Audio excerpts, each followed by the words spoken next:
Hey, this video is for Bakuhatsu members who are using Windows. So I'm here on a Windows 10 operating system, and I'm going to try to show what we've got so far in terms of using Cakewalk. There's still some gaps that I'm not aware of. Hopefully you have all kind of found workarounds or are working on that now.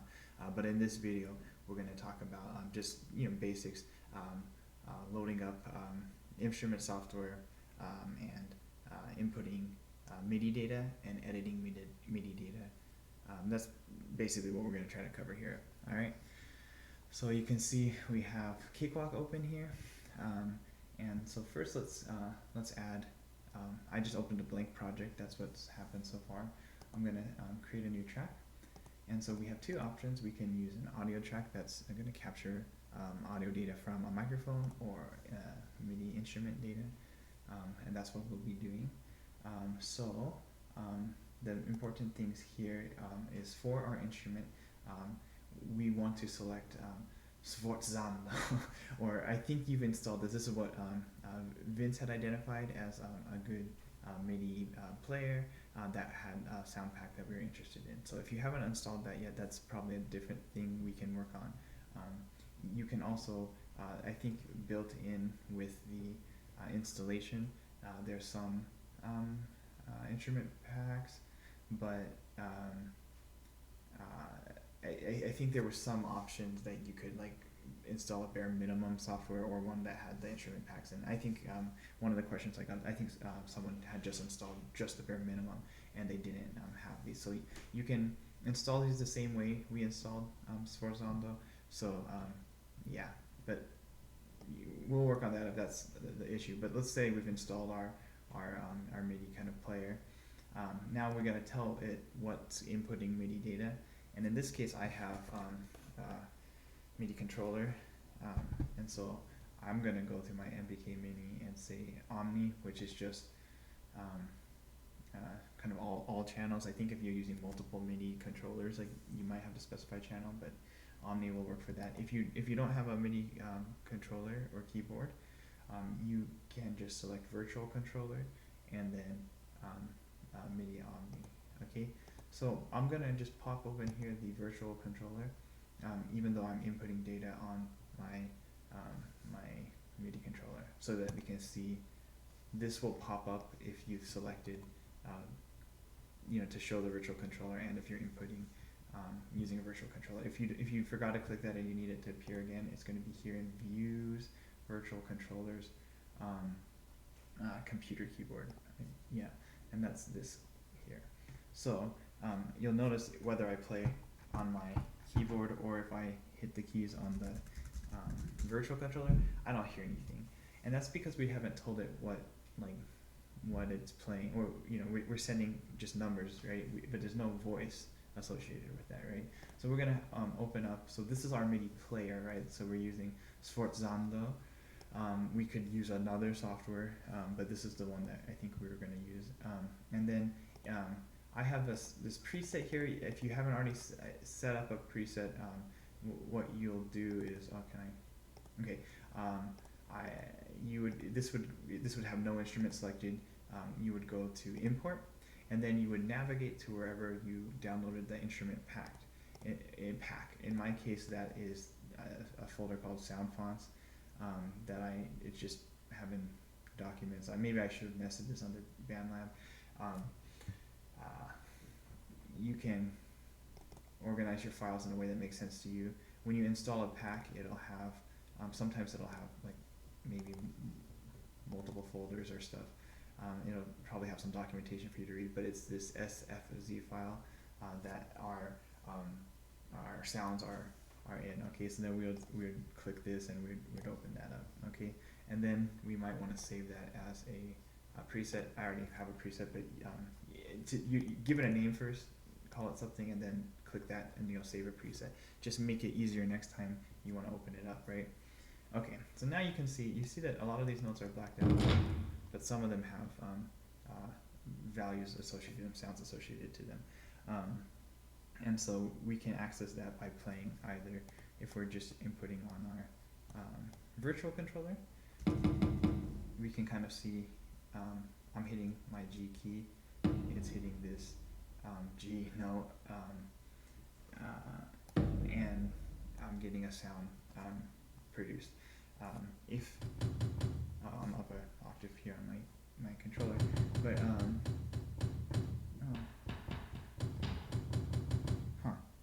I think, yeah, you can see. Okay, here's a good example of it. On this note here, you see as I'm hitting it, it's showing that it's actually pulling from different wave files.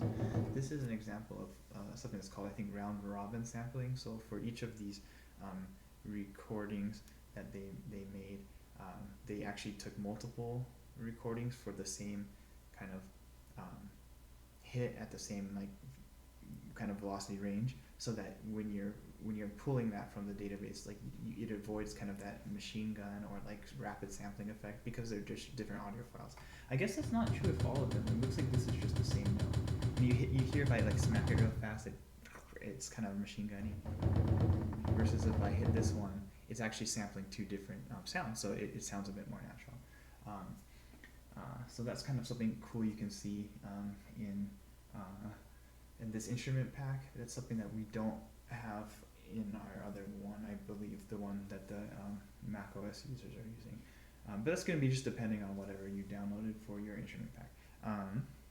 I think one weakness of this kit that we've been using so far is it doesn't have shime. And so that's kind of a pretty big weakness.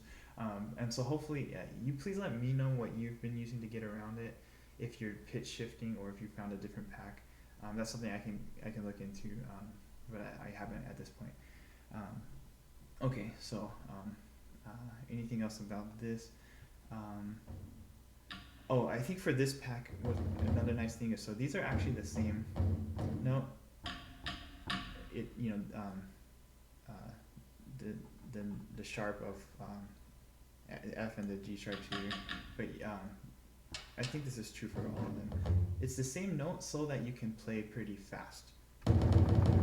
You can it's easier when you have two notes, to play right hand, left hand, which sometimes in percussion is going to be easier than kind of trying to hit the same note a bunch or hitting different parts of the pedal, because it's recording velocity data too. So if I hit really soft on the key, I get a real soft note. If I hit really loud, I get a loud note. So that's going to be what's the benefit of using a MIDI controller, a little piano keyboard. If you're using the virtual controller here, I can't get velocity data other than what I kind of tell it. So I can use the up down arrow keys to change the velocity of the notes, right? But that's not going to make sense for lifetime recording. I'm going to have to go in post and edit those velocities, right? So the benefit of having the MIDI keyboard is you can kind of do that lifetime editing velocity data. Okay, the velocity is how hard we hit the instrument. It's a value between 0 and 127. I think that's like half a byte of data. I'm not sure exactly why that's the range, other than I think it's a half a byte of data. It must have made sense.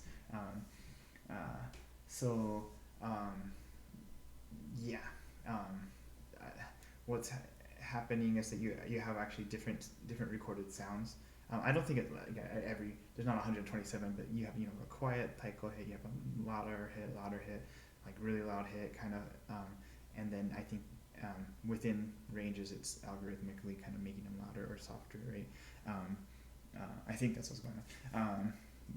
That's not as important. Okay, so now that's loading our instrument pack. That's choosing our import device. Now and loading our player and stuff. Okay, so now we're good to go. We're ready to start recording, hopefully. So now I want to draw attention to this upper menu here. This is where we have some project settings, like the key or the time signature and the tempo. Okay, so let's one thing that you might find useful, especially when we're just inputting MIDI data, is that we can speed it up or slow it down after. So if you're having trouble kind of if there's some if there's difficulty just in the process or the setup, maybe it's nice to record slower, because we don't actually have our drum surface here. We have like keyboards or like computer keyboards. so recording it slower and then speeding it up is one kind of easier way to do recording.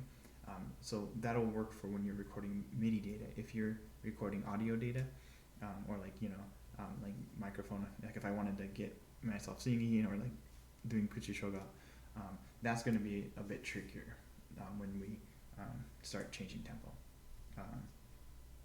Yeah. Okay. That's all I need to say about that. Okay. So we have we have one track here. I can open some more settings about it. I think I need to enable recording here. If I had multiple tracks, this is something to pay attention to, because if more than one of them have recording enabled, actually I'm going to be writing to multiple tracks at the same time. This could be useful if you're intending it that way, like if you want to do some effects on one track, that's maybe not on the other one or something. But yeah, just be aware that like the ones that are enabled for recording will be the ones that will record. Okay. I think I can open up. Well, let's go ahead and let's set a metronome. This is a kind of cool metronome. It kind of gives you some options for different different sounds, or different, like ding ding ding ding ding ding. Different first beat from the other beats. You can give ourselves a count in. Let's give ourselves a 1 measure count in before starting. We'll apply these settings and close. So let's go ahead and record. Let's record 5 lines of Matsuri now. So we will, we can hit R on our keyboard, or we can hit this record button to start, and it should give us a count in, 4 notes, and then we can start.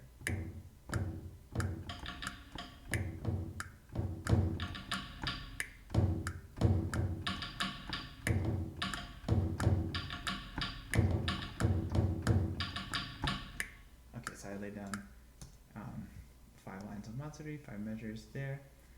Now, if this isn't already open, you can double click on this region to open up this MIDI kind of like, I guess, piano roll. There's also, you can access it through here. View piano roll view will get us this screen down here. This gives us, while we're on views, this gives us like multi-track kind of a console view where we can kind of edit different tracks relative volumes and their panning. So if we wanted these two to be a little bit to the left on a stereo, we could do that, and if we wanted to turn them down just a little bit, we could do that there. Okay, so yeah, that's that view. There is a matrix view, or I guess I think it's a step sequencer. You can play around with that in a different track. I think once it's not gonna let me do it now that I have MIDI data down, but it's a way to write by just using kind of a matrix clicking in cells. But we're going to be here in piano.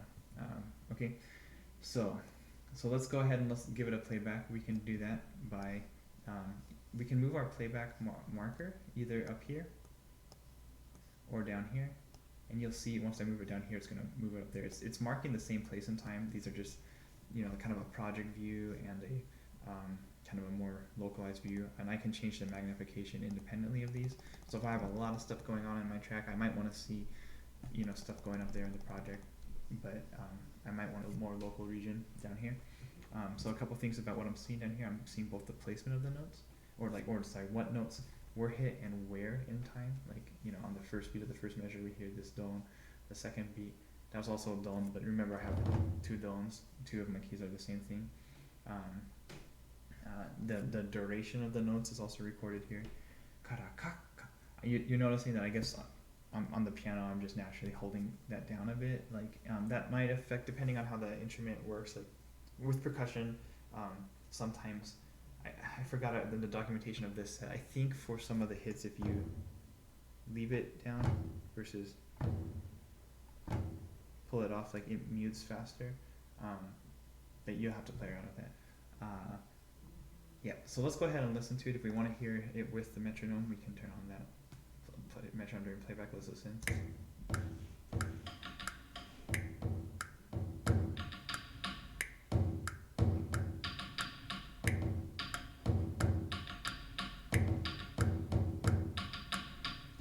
Okay,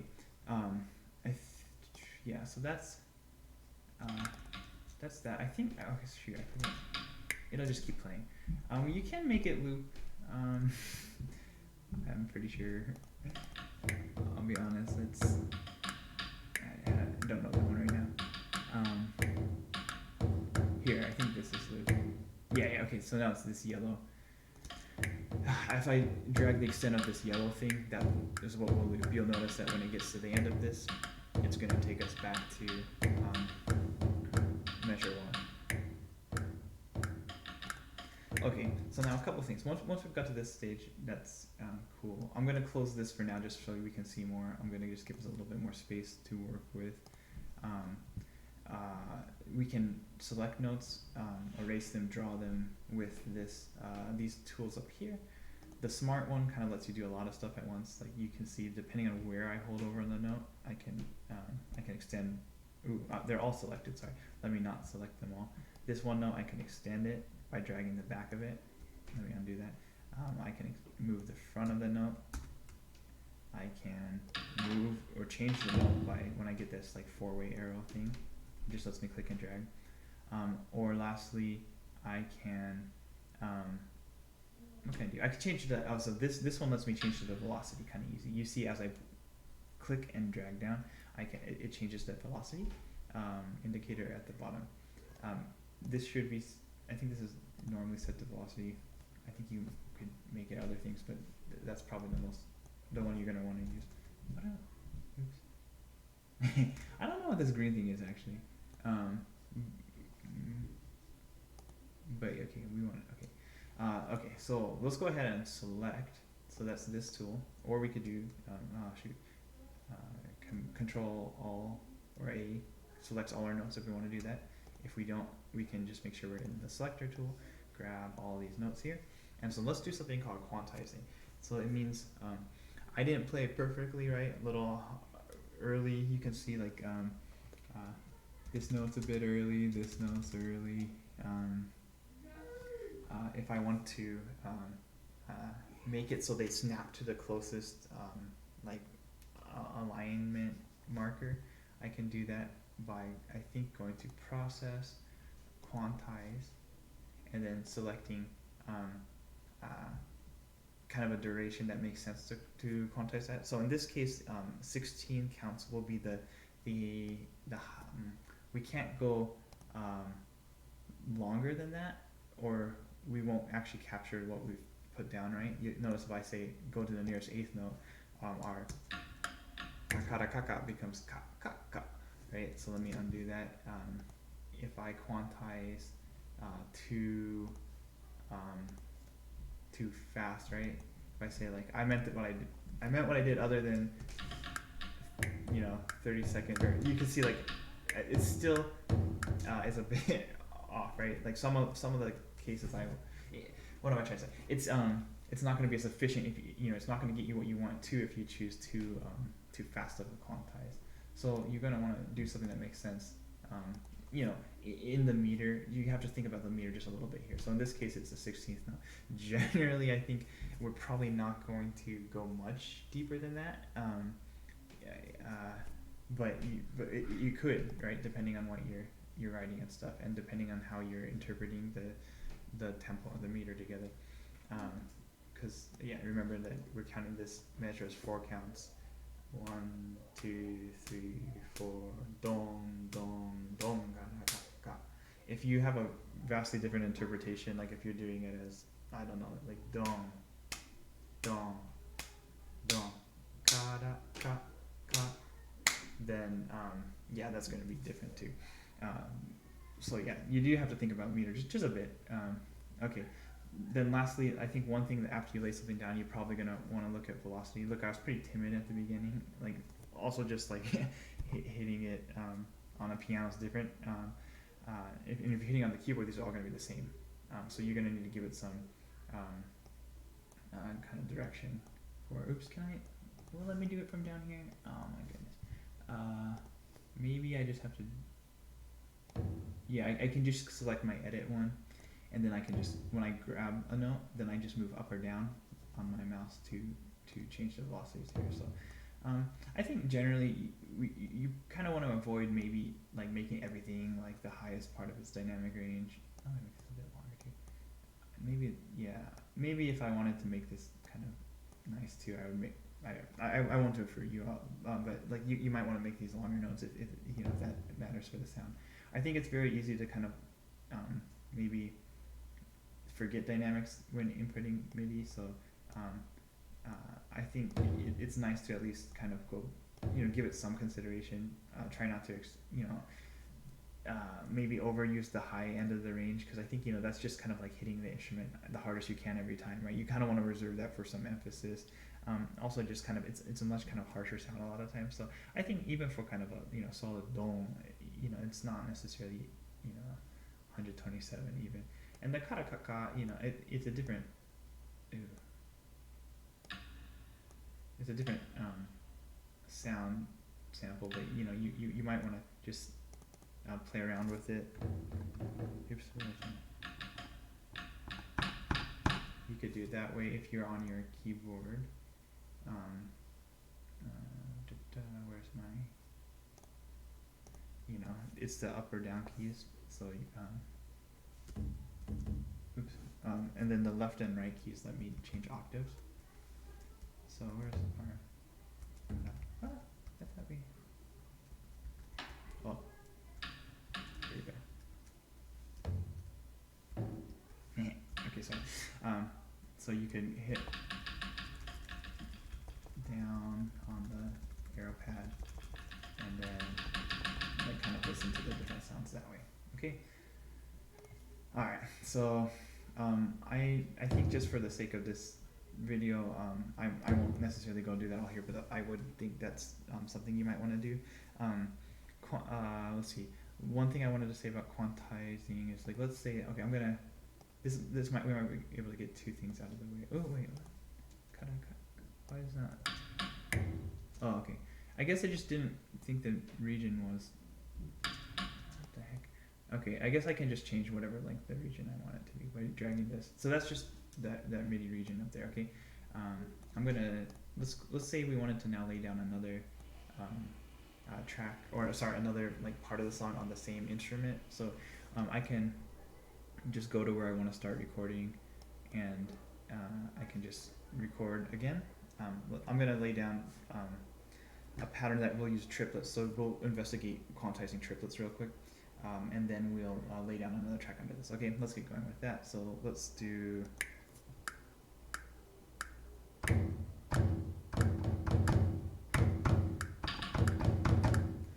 Okay, let's say that was like part of a solo or song or something. Now, down here, if I want to zoom in, I can use this. I think control and my wheel will do that too. Yeah. What the heck? No. Oh yeah. Control and the wheel will move it left and right. Alt and the wheel will make it zoom or not zoom. Oh my goodness. I think, sorry, we're back. I had some weird zoom, or I zoomed in way too far out. Okay. So yeah. So Alt will let you zoom with the scroll wheel, but be careful with it, or you might zoom way out. So what we're doing quantizing of triplets. So let's listen to what I just laid down, two measures for some triplets. Alright, so yeah, that wasn't super pretty. So for instance, I know that these three notes are the triplets. So I could, when I do I could just select these notes, right? And then I could quantize them and say, these are, like, hey computer, this is supposed to be an eighth note triplet. Can you help me out there? These two, just take that to the nearest eighth note. Yeah, let's see if that sounds better.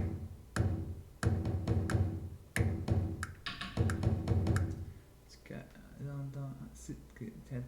yeah, so I might want to. Oof. I think, okay. You three are the triplet. Oh yeah. So yeah, one thing you could always do, or lay it down again if it's really bad, or you can, like, if you know where it should be too, you might consider move. Just like, okay, you're supposed to be here. You should start on the one. You're somewhere. Well, I gotta zoom in now. Okay, let's see if we can quantize these guys now. Okay, process, quantize, eighth note triplets. And then you take it to the near 16th E2. Okay, let's see if that's what I intended. Oh, they're both early, but I want another. Dun, dun, dun, dun. Yeah. Yeah, so now I have these two measures, triplet one, pada triplet one, right? So that's how I could,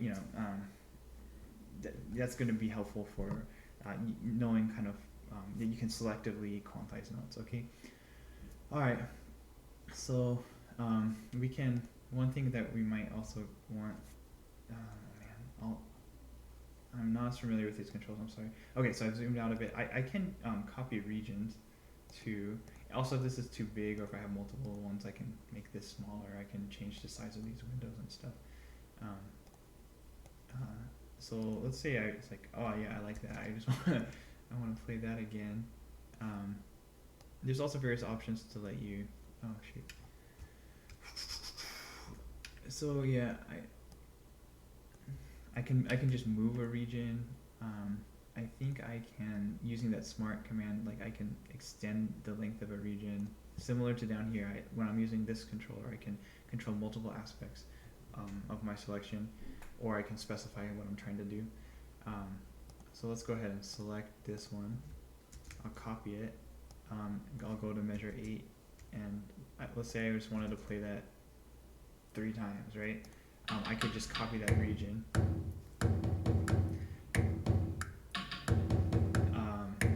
And then I have multiple instances of the region. Like I can edit them independently now. That's kind of an annoying solo, just hear it on repeat. But so that's one way. But a lot of music has repetition built into it with variation and stuff. So there's going to be times when you might want to like copy whole regions and then kind of maybe edit some notes in them, or you could copy just like kind of notes themselves, like if you're working within a region, and just like paste them somewhere else. That's just copy paste, select, copy and paste, right? So okay, that gives us some options there. It's kind of ugly. So let's just not worry about that. The last thing I want to talk about is adding multiple tracks. So let's go ahead and add another instrument. So I'm gonna making sure whatever you want to input is selected. I'm going to be using this keyboard again. So same thing as before, same instrument pack as before. This pops open. If I'm entering on here, that's fine. I'm just going to close it for now, just for visualization. But if you're entering on there, that's great. So we can, with this instrument, we have to do the same thing. If we've set our preset, we can just go to the next preset. Here it is. We're back in business. Now, make sure that you. So here I'm gonna want to specify. I want to record on this one now. Let's find it. So that not having a shime is the problem that I mentioned earlier. Let's have a backbeat that's just like super low. But I just to demonstrate. So I'm gonna record like over this region, or no, I'm gonna record another track while listening to this one. So I could do.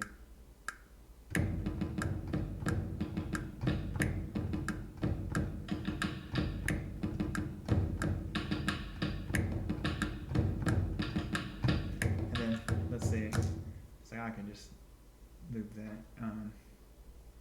I could have just finished it too. But so I have the option here, to just, I have both of them going at the same time. I probably want to lower the velocity on each of these notes. It's a bit intense. There's got to be a faster way to edit these velocities too. Let me know, or let each other know if you find out. Another thing I might want to do is view the console, and so I could pan, so one of the instruments, so the backbeat on that low drum is going to be off to the stereo right, and I can raise or lower volume this way. So this isn't a good replacement for velocity, because velocity has more than just like decibels, right? How loud it is. Kind of the tone of the instrument changes depending on how hard you hit it, right? So I would edit velocities. I'm sure there's some other tutorials of how to do that faster. I'm sorry I don't have that like a speed for editing velocity right now. I'm sure you could, the way I know right now is to just kind of use this edit tool and lower them this way. You know, one thing we might do is like, okay, so here's one thing. We know this is just a repeat, right? So I could split this. Yeah. So I could split this. And whoa, sorry. I want to select you. Oh, I'm not. I don't have my selecting tool. So I could just take one of these measures, right, and then so it should be done. Oh my gosh, edit done. No. Okay, I'll zoom in. Done. Sit. Quit. Sit. Calm. Done. Sit. Quit. Sit. Calm. You're not supposed to be here. This was the start of the next measure, this guy is. So, okay. You go away. Let's quantize y'all. Command A, process, quantize. Let's take it to this.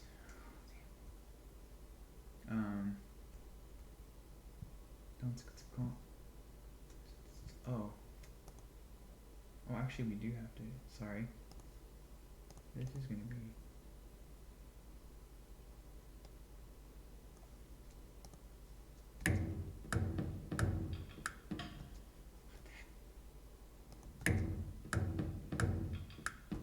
Oh, I turned it down too much. View in the console. Let's not. I turned it way down.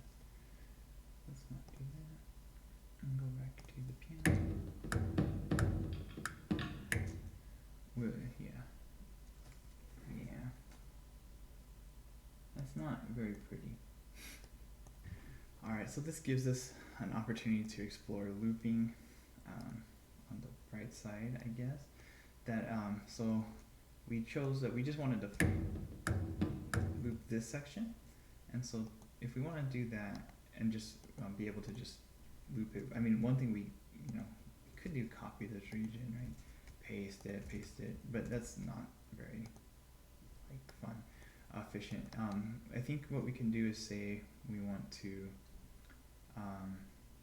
groove clip looping, and then so this means that anything that's not actually in this region that's currently active here will be deleted. Like we did have stuff, remember, that we kind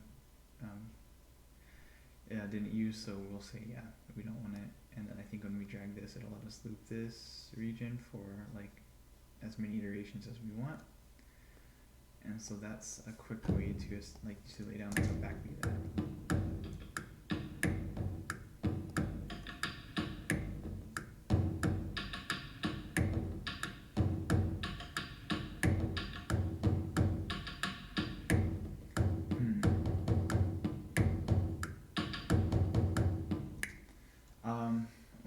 I think one thing you might consider in post too is like changing like voices of instruments. And we don't have a lot of range here. What does this one sound like? It's a pretty low voice. Huh.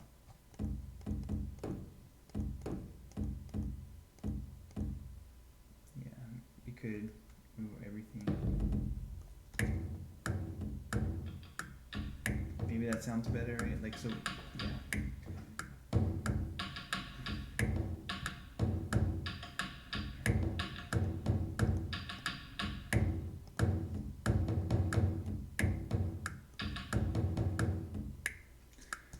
Yeah, so it's kind of last minute, like, I think, once we kind of have the voices and the velocities and the rhythms inputted, we might consider, how far back they are in the mix, how loud one is, and like if they're kind of left and right and stuff. Yeah, so that's like a real kind of basic overview. I'm not an expert of this software at all. But I just, for people who are getting going with a project, who just didn't have as many resources, our smaller group of people using Cakewalk, just wanted to at least put something out there that you could reference. Please let me know if you have better solutions than the ones here, and if you have any kind of additional kind of questions to get started. But I think this gives you the ability to enter and manipulate MIDI data, which is kind of going to be the foundational to the kind of composition work we'll be continuing to do. All right, well, hope it's going well, and I'll catch you all later.